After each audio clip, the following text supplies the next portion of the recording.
Okay, this next one is from someone. I'm going to read it. If I can't get back on the Jiu Jitsu mats, I will kill myself. It's my therapy. I need it. I am against the lockdown. I'm getting to the edge here. I can't hold on to my sanity. I need Jiu Jitsu to live. It's my medicine. Um, I I hear you, and you're not alone in feeling that way, and that is not a resolution to the problem that you are having. There are many people who have found ways to deal with the modern condition, which is so unlike any condition that humans have dealt with before, that requires some modernity, such that exactly the thing that you have kludged together to deal with modernity can itself be taken away by modern decision making. And that is awful. And I don't know what the answer to address that particular conundrum that many people find themselves in is. Well, this is a very jarring question because, of course, the idea of self-harm here is both easy to understand and such a dire and one-way choice.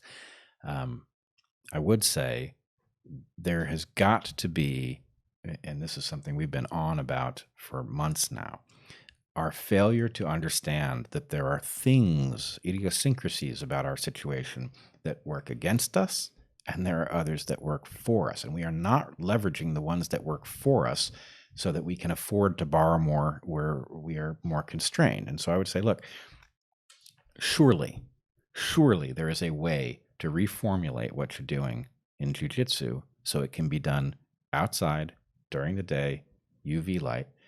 Maybe it has to be done with a mask. I don't know, frankly, if that's possible, impossible, imaginable, not imaginable. I know I don't feel very good about riding a bike with a mask, but I see people doing it. Yeah. So I know it's not impossible.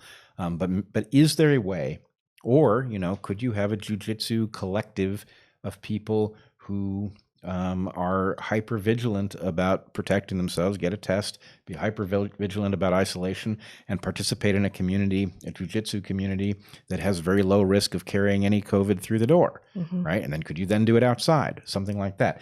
When, presuming you're in the Northern Hemisphere, which most people are, at the point that it is no longer sunny out, I mentioned a long time ago, I haven't heard anybody respond to it, but, couldn't we have light bulbs that put out UV light when nobody's in the room, right? Couldn't we have like self-purifying rooms in which, these risks were reduced? Yeah. What can you do with air circulation, right? The way we circulate air currently may make things worse, but surely there is a way to circulate air that would make them better. And, look, you're spelling out just how dire the problem actually is. It's not an aesthetic question. This is something built into your core, and you need it. And we all have those things. And I mean, that's so key. It's not an aesthetic question. And depending on which side, which camp you've decided, which tribe you've decided to belong to, you will have become accustomed to being mocked by the other side for something on the basis that this is just your preference and this is just an aesthetic thing. And that may not be the word that they use, but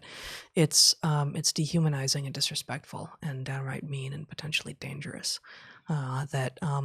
Most of us who are functional have one or a few things that we actually really need to do in order to continue to feel like full human beings. And for almost everyone, at least one of those things is being seriously curtailed by this series of events that we're living through right now.